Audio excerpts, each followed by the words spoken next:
Hoje é tempo de louvar a Deus, não é isso?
Cordeiro Santo de Deus,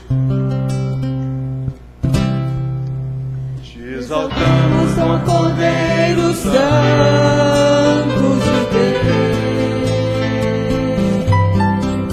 e declaramos as tuas maravilhas. Teu Espírito se manifestará nesses dias,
Seja engrandecido,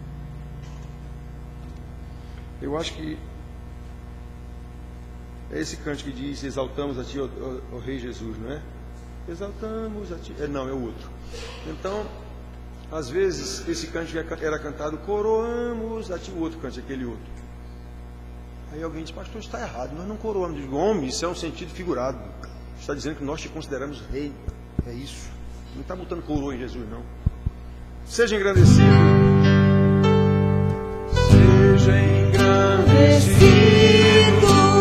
ó Deus da minha vida. Tu és o Deus da minha salvação. És a minha rocha, a minha segurança. Meus passos sempre te exaltarão.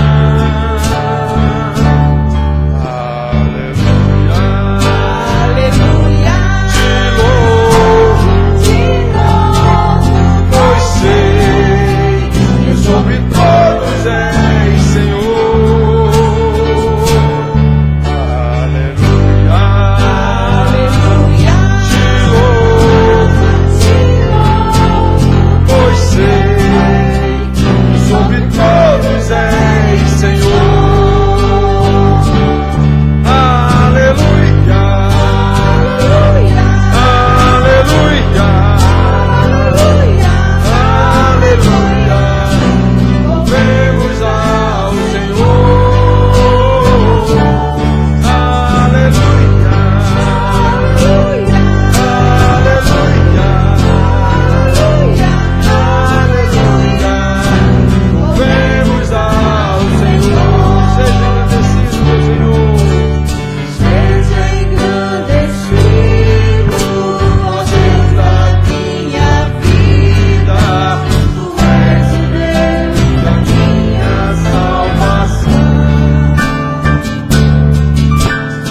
És a minha rocha, a minha segurança. Meus passos sempre te exaltarão.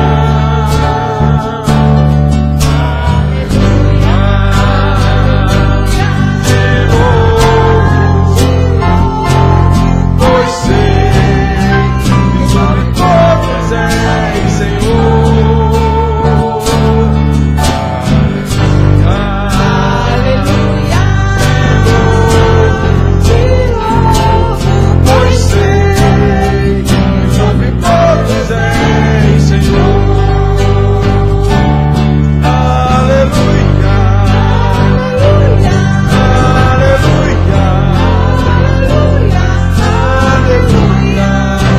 louvemos ao Senhor. Aleluia,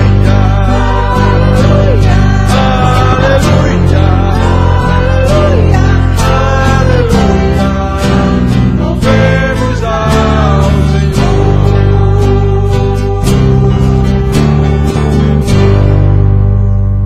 Vamos ficar louvando com Val. Senhor, Pai amado, como acabamos de cantar, Senhor, que Tu seja engrandecido em nossas vidas, Pai.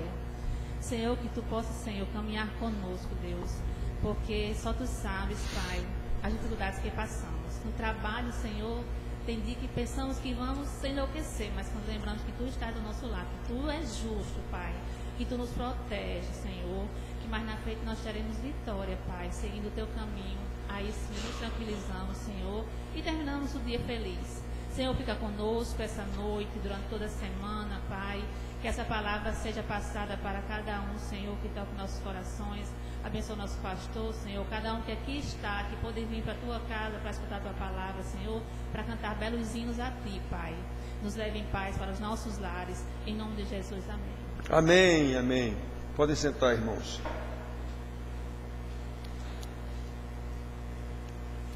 Irmãos, esse momento de cânticos, de louvores, louvar não é sinônimo de cantar, como todo mundo quase pensa.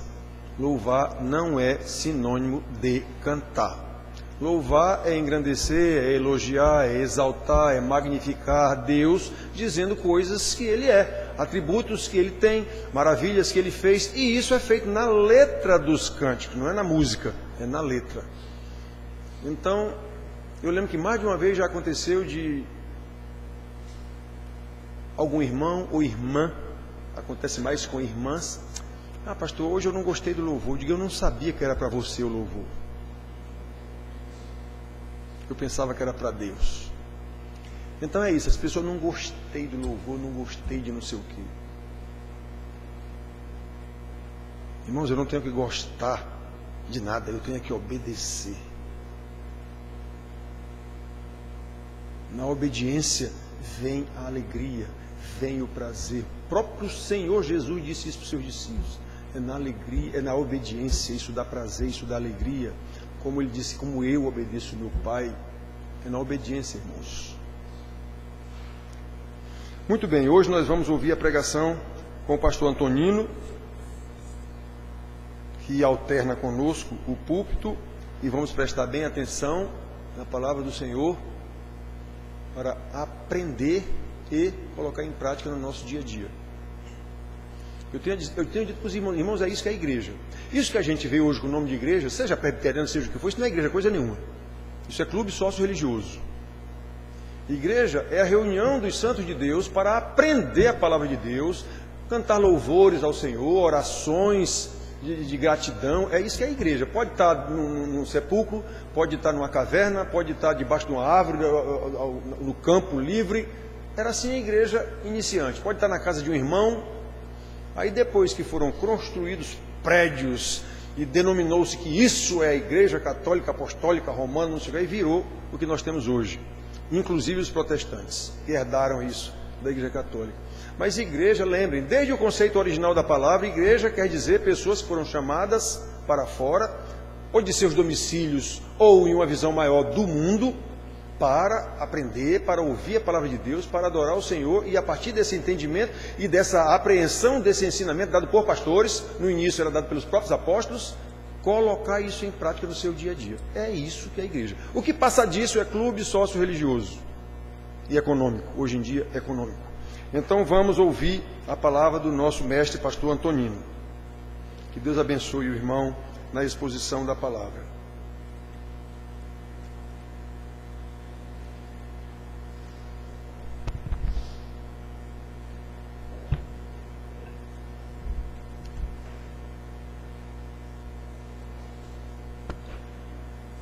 Graça e paz, amados.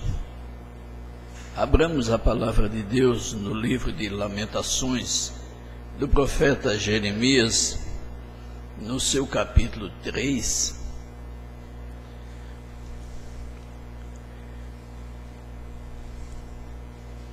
Versos 38 e 39. Lamentações, capítulo 3, versos 38 e 39.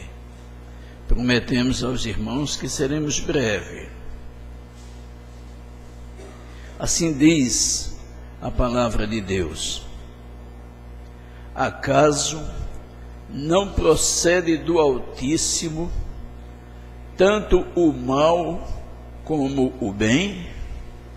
Porque, pois, se queixa o homem vivente, queixe-se cada um dos seus próprios pecados. Que Deus aplique sua palavra lida aos nossos corações. Curvemos nossas cabeças, oremos ao Senhor neste momento.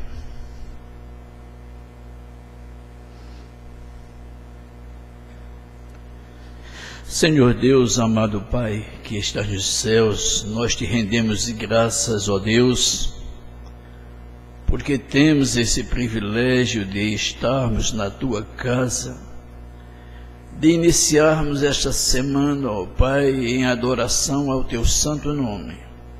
E te suplicamos, ó Pai, da mesma forma com que nos abençoaste até agora, Tu continues a nos abençoar nesta semana que se inicia, que os seus anjos se acampem ao nosso derredor, para que nós não soframos as investidas do mal. E que se tentações vierem, ó Pai, nós sejamos fortes para resistir até o fim. Toma conta de cada um de nós, guarda-nos, ó Pai, de todo o mal. Nós te pedimos e nós já te agradecemos no nome do Senhor Jesus. Amém.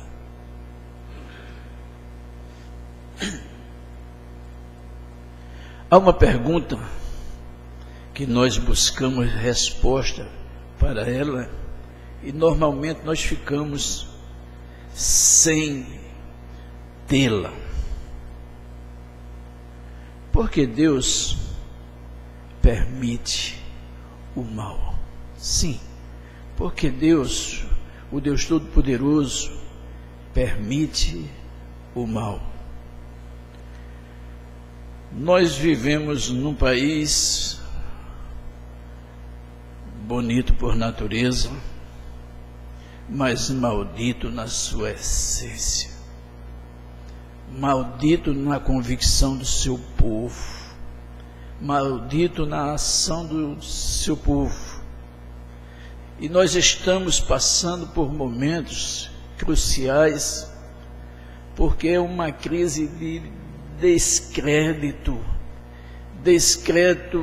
no governo, descrédito nas autoridades, descrédito na educação, já não acreditamos na família, e a igreja já não faz diferença, também é desacreditada.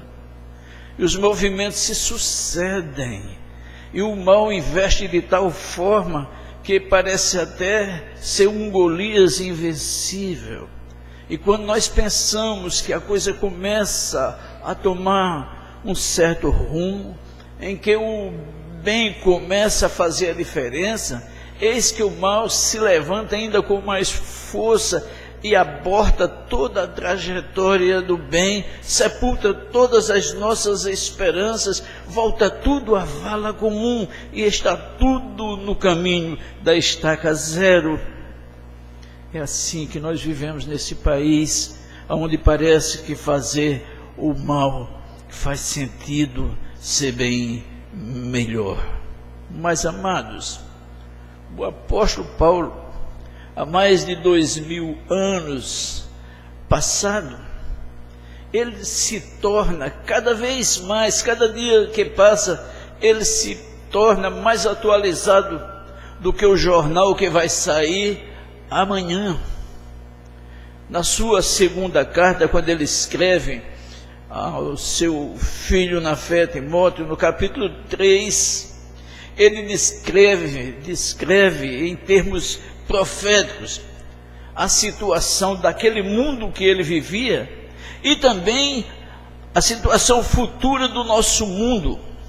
E ele o faz com a precisão de quem está descrevendo o que está se desenrolando diante dos seus olhos. Aquilo que os seus olhos estão vendo, tal é a exatidão dos seus escritos sobre a corrupção dos últimos dias. E ele disse que a palavra vai fazer uma diferença tão grande, que aqueles que ouvirem esta palavra terão prurido nos ouvidos, não ouvirão essa palavra, né? E ele diz para Timóteo: sabe, porém, isto, Timóteo, nos últimos dias sobrevirão tempos difíceis, pois os homens, e ele descreve em minúcia o sentimento que envolve cada homem, pois os homens egoístas, avarentos, jactanciosos, arrogantes, blasfemadores, implacáveis, cruéis, inimigos do bem, amante dos prazeres e inimigo de Deus, muitos com aparência de piedade. Timóteo, foge desses homens. Esse era o conselho que o velho apóstolo dava há 2000 anos atrás.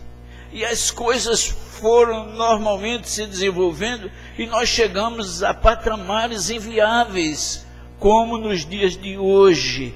em que nós depositava toda a esperança de formação dos nossos jovens, que eram os lares, está sendo bombardeada em todos os sentidos, tentando se destruir a célula máter, a célula mãe da sociedade. Essa investida desses homens aqui descritos. E a impressão que nós temos hoje é que esses dias já chegaram até nós. E vem-nos aquele sentimento de que piores dias é impossível de tê-los. Mas, na verdade, algo nos diz, e já faz tempo, é que nós estamos vivendo um verdadeiro ciclo vicioso da maldade. E o que é pior, ele já não nos surpreende, porque nós já nos conformamos, nós já tomamos a forma e nos tornamos a sua imagem, a sua semelhança. Nada do que acontece ao nosso redor para nós faz sentido, desde que não nos atinja. Não é conosco, não temos nada a ver com isso. Nos tornamos indiferentes. Crimes horrendos acontecendo diante dos nossos olhos. Violência sem limite sacode o mundo. E hoje nem nas pequenas vilas, nem nos pequenos povoados, nem nos recônditos dos pequenos sítios, nós temos paz, nós temos tranquilidade. Tal é a maldade em nossos dias. Quem é que não se lembra? Porque nós ainda hoje vivemos impactados quando recordamos a cena de uma filha pequena, de 5 anos, que na calada da noite é atirada de uma janela pelo seu próprio pai e por uma suposta madrasta. Uma outra filha também na calada da noite trama e executa os seus pais enquanto dorme.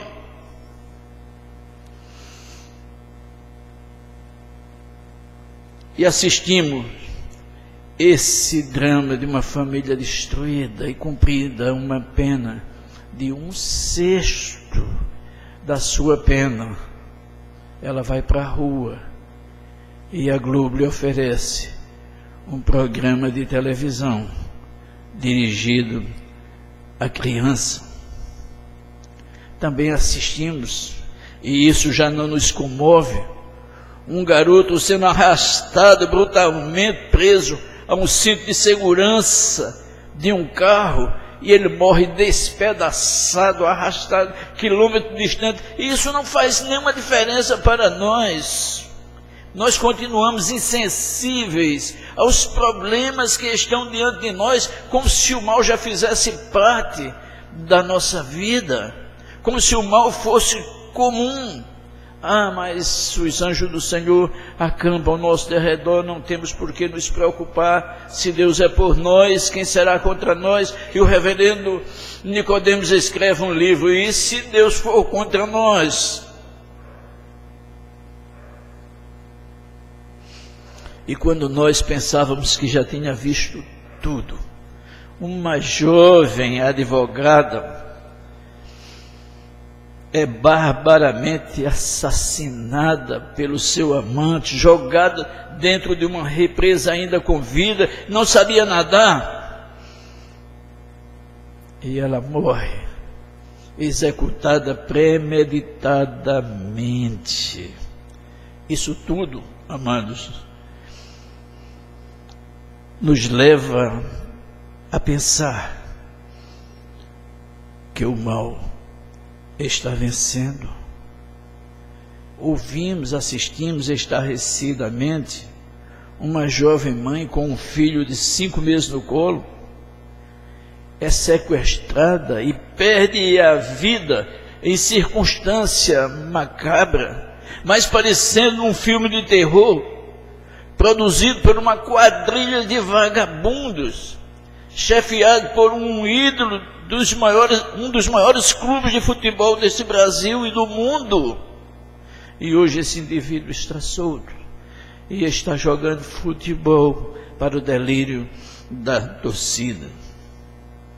Esses são apenas os fatos que merecem registro nos noticiários dos jornais, de todos os telejornais do país, e que permanecerão em evidência até que outros crimes maiores e piores, mais horrendos, tomem seus lugares, já que depois de passado certo tempo, passado todo o impacto da notícia, vem a indiferença e o esquecimento. Diante desse quadro de tanta maldade, de redobrado horror, que tanto assusta e devia preocupar a todos, vem o questionamento dos que não creem, vem o questionamento dos céticos, que tentam colocar a culpa do mal em Deus.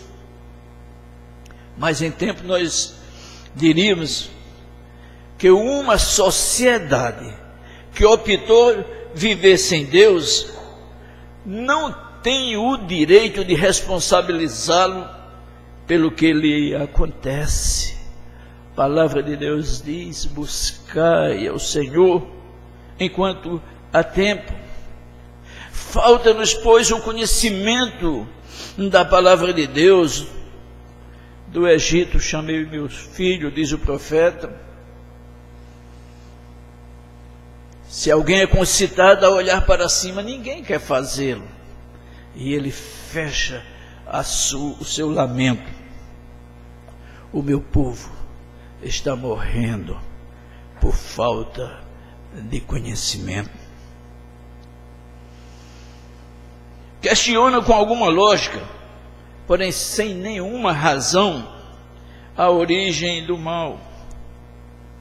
A própria filosofia que sustenta, que baliza o modus vivendo do mundo, não é capaz de identificar os pilares de tanta maldade.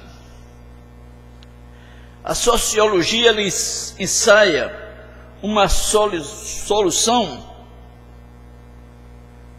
possível, quando apela para os indicadores sociais, para a falta de emprego, para a falta de oportunidade, para a falta de educação, o que não é verdade. Os grandes crimes dessa nação têm sido cometidos por aqueles que tiveram acesso à educação, aqueles que tiveram oportunidade, aqueles que vieram de lares bem formados. São eles que roubam a nação, são eles que corrompem a sociedade. Esses fatos citados apontam em outra direção. Os envolvidos em crimes são pessoas que tiveram oportunidade. É quando alguns se levantam para questionar, diante desse quadro tão desolador, questionar a existência de Deus. Se Deus existe, por que Ele permite o mal? E a lógica dessa pergunta parece simples. Se Ele existe e não faz nada, é porque Ele não quer ou não pode. Se pode e não quer, esse Deus é mau. Se quer e não pode, Ele não tem poder, Ele não é Deus. Em outras palavras, nós somos produtos de uma explosão nuclear e não criaturas feitas à imagem e à semelhança desse Deus que soprou o seu fôlego no homem. O salmista, ao tempo em que lastima o mal que o aflige, ele não encontra dificuldade em reconhecer o culpado pelo mal quando ele escreve: as minhas iniquidades me alcançaram, tantas que me impedem a vista, embaçam a minha visão, para que eu não veja o meu Deus, e então o meu coração desfalece.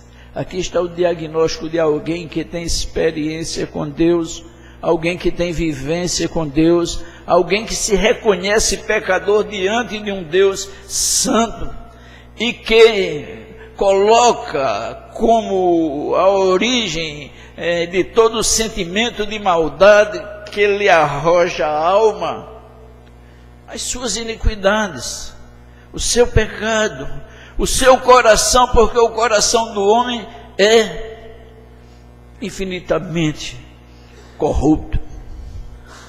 Amados, todos nós concordamos que o mundo se degrada continuamente à medida em que o mal vai avançando e corrompendo o coração do homem. Pense, mas pense com clareza.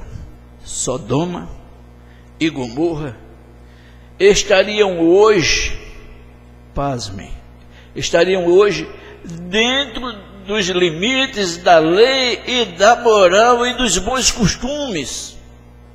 E tudo o que está acontecendo, e tudo o que aconteceu em Sodoma e em Gomorra, não seria crime. As Escrituras Sagradas, elas deixam bem claro que Deus não é o autor do mal, ainda que o permita, porque nada acontece à revelia da sua vontade soberana. Lembremos-nos que quando Deus termina a obra da sua criação, diz a palavra de Deus que o Senhor viu Deus que tudo o que fizera era bom, e Deus resolveu criar o homem, que por causa do seu egoísmo e da sua desobediência, o mal entrou no mundo. As Escrituras, amados, elas não se preocupam em dar explicações quanto à origem do mal no mundo, mas ela é enfática, ela é clara em responsabilizar o próprio homem quando livremente escolheu o caminho da desobediência e fazendo com que nós, sua descendência, sofrêssemos as consequências do mal. Não tivesse Adão desobedecido a Deus, certamente que o pecado não entraria por conta dele, nós não sofreríamos as consequências do pecado. Só que Paulo escreve aos Romanos 8:22, ele diz: porque sabemos que toda a criação a um só tempo geme e suporta angústias até agora. Foi uma desobediência que teve consequências gerais nos homens e na própria natureza. Portanto, de que se queixa ainda o homem?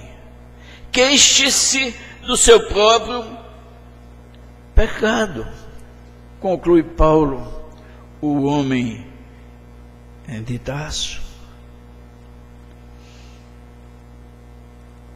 Amados, se alguma esperança há, se algum consolo ainda existe neste mundo, por mais que se desacreditem, por mais que se neguem, por mais que não se aceite, se algum consolo ainda existe neste mundo, é a presença da igreja de nosso Senhor e Salvador Jesus Cristo. É a presença de vocês sentados nesses bancos duros e desconfortáveis. Vocês que saíram do aconchego dos seus lares, vocês que deixaram o conforto da sua casa e vieram para um templo ouvir alguém dizer que você é pecador e que o mal que existe em você é responsável por ele. Somente o Espírito Santo, inquietando o seu coração, pode trazê-lo até esta casa nesta noite para ouvir esta palavra que desagrada, mas que você recebe como palavra de Deus, porque fiel e verdadeiro é esta palavra.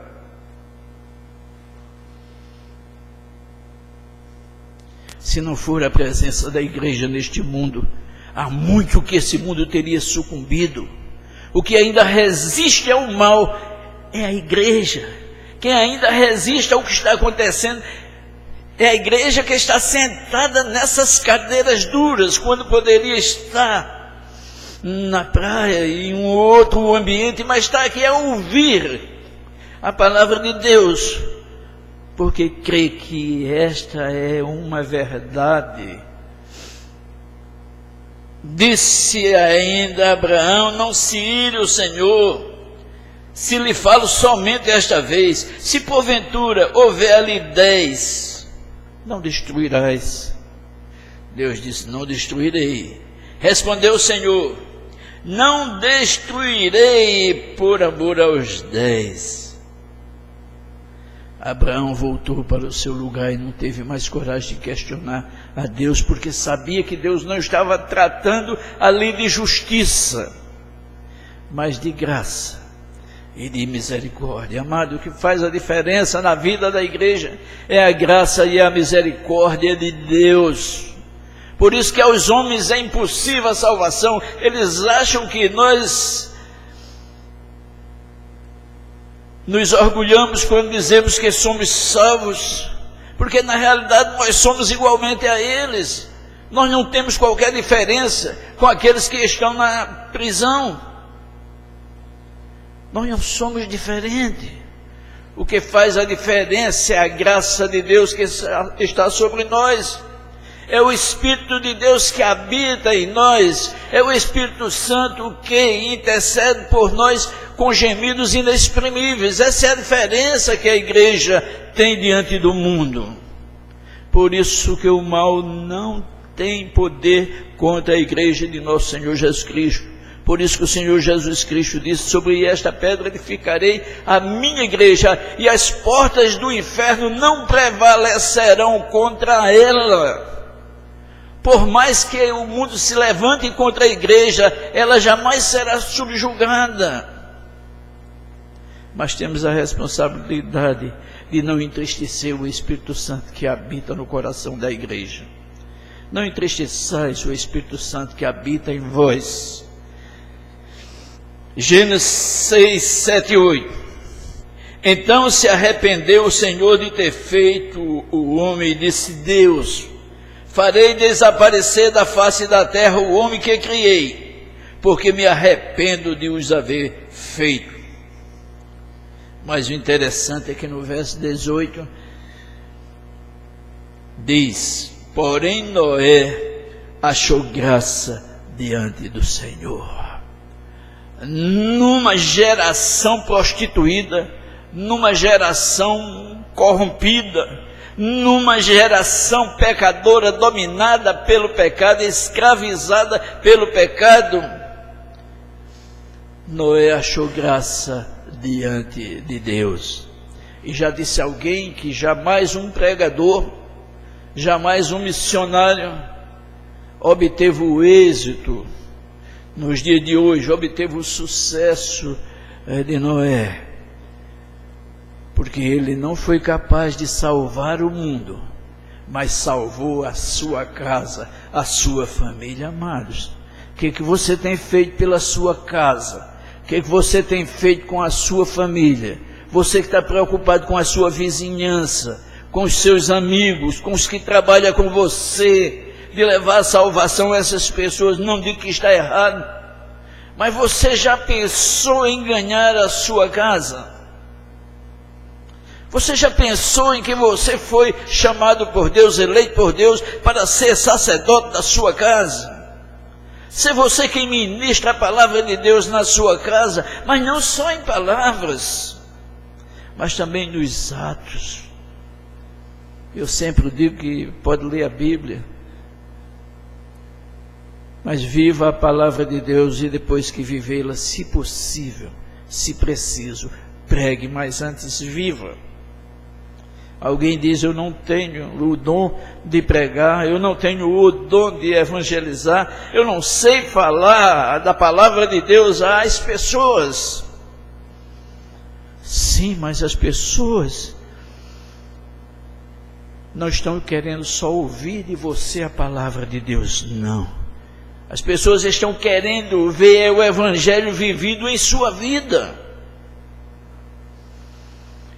Nós, às vezes, à guisa de desculpa, nós dizemos: enquanto prego, não olhe para mim, eu sou um homem frágil, eu sou humano, eu sou pecador, não olhe para mim não, eu tenho defeitos, eu sou um homem pecador. Olhe para Jesus Cristo, sim, que é perfeito, que ninguém foi possível pegar em algum pecado. Amado, esse ensino está na contramão da palavra de Paulo, que diz: sede meus imitadores, como eu sou de Cristo. Paulo estava dizendo: eu não preciso pregar para mostrar Cristo às pessoas. E nós temos uma responsabilidade muito grande diante desse mundo hostil, diante desse mundo pecador, deste mundo cheio de maldade, deste mundo corrupto. Nós temos a grande responsabilidade de mostrar Jesus Cristo a esse mundo perdido, porque o mundo não tem olhos para ver Jesus Cristo, e o mundo só pode ver Jesus Cristo através da igreja. Por isso, da importância que tem a igreja nesse contexto, nesse momento de tanta maldade, de tantos desencontros. Vale a presença da igreja, nem que seja somente 3 irmãozinhos. E eu dizia ao pastor Juarez: vamos começar o culto às 6 horas, só com quem já chegou mesmo. Vamos começar. Nós temos a responsabilidade de mostrar à igreja que precisamos ter compromisso com a palavra de Deus, porque é ela quem vai nos julgar.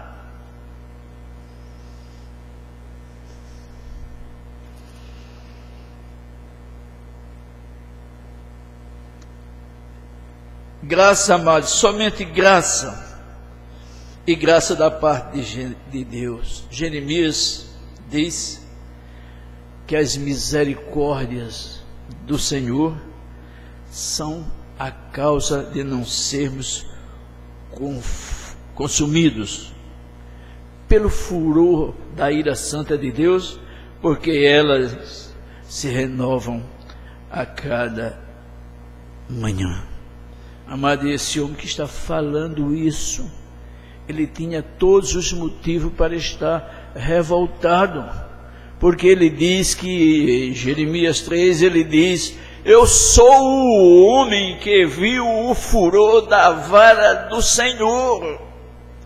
Ele viu a ira de Deus sendo derramada sobre ele. Deus lhe criou obstáculos, Deus lhe colocou pedrinhas na boca, lhe deu absinto para beber, e ele olhava e não entendia. Mas aí ele diz: olha, eu quero deixar as coisas passadas para trás. Amado, você já deixou coisas que incomodam para trás? Você já deixou aquele perdão que você não esquece? Ah, eu perdoo, mas não esqueço. Você não perdoou nada. Precisamos esquecer o passado que nos atormenta. Quem tentará acusação contra os eleitos de Deus? É preciso que nós sepultemos de vez esse passado que o inimigo teima em corroer o nosso relacionamento com o Senhor Jesus, a nos apontar erros que tivemos. Quando esse Espírito Santo de Deus, quando esse Espírito Santo intercede por nós com gemidos inexprimíveis, e isso muitas vezes nos suscita o pensamento de que nós podemos perder a salvação. Uma vez salvo, salvo para sempre. Porque a maior esperança que nós temos não vem dos homens. Toda a nossa esperança, ela vem da palavra de Deus. E é por isso que eu posso confiar, por isso que eu posso pregar e afirmar com toda certeza, certeza absoluta, que todo este mal que está aí fora, ele está com seus dias contados. Essa é a esperança da igreja, de um dia viver eternamente, plenamente com o Senhor Jesus. Apocalipse diz que ser fiel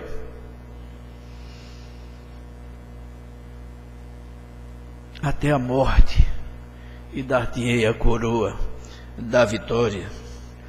Um dia esse mal será destruído por todo o sempre. E nós que choramos, e nós que murmuramos, e nós que lamentamos, e nós que vivemos neste vale de lágrimas que se tornou o mundo, este mundo voltará a ser um imenso jardim, sem lágrima e sem sofrimento, porque diz a palavra de Deus que toda lágrima que rola dos olhos dos seus servos, o Senhor mesmo enxugará. Apocalipse 21, 5, 6 diz: e aquele que está assentado no trono disse: eis que faço novas todas as coisas. Daquelas coisas imprestáveis, daquelas coisas velhas, e aqueles que estão em Cristo Jesus, nova criatura já o é. Todas essas coisas serão transformadas, serão recriados. Aí sim nós seremos a imagem e a semelhança desse Deus. E acrescentou o anjo: escreve, porque estas palavras são fiéis e verdadeiras. E disse-me mais ainda: tudo está feito. É como o Senhor Jesus, quando estava na cruz do Calvário, nos seus últimos momentos, que Ele está ali ainda intercedendo por aqueles que o estão vilipendiando, e Ele diz: Pai, não lhes imputa esse pecado. E dado momento o Senhor Jesus diz: Pai, está tudo consumado. E aqui em Apocalipse o anjo diz: está tudo feito, porque eu sou o alfa, eu sou o ômega, o princípio e o fim. E ele disse: eu, a quem tem sede, darei de graça da fonte da água da vida. Você crê? Que Deus nos abençoe.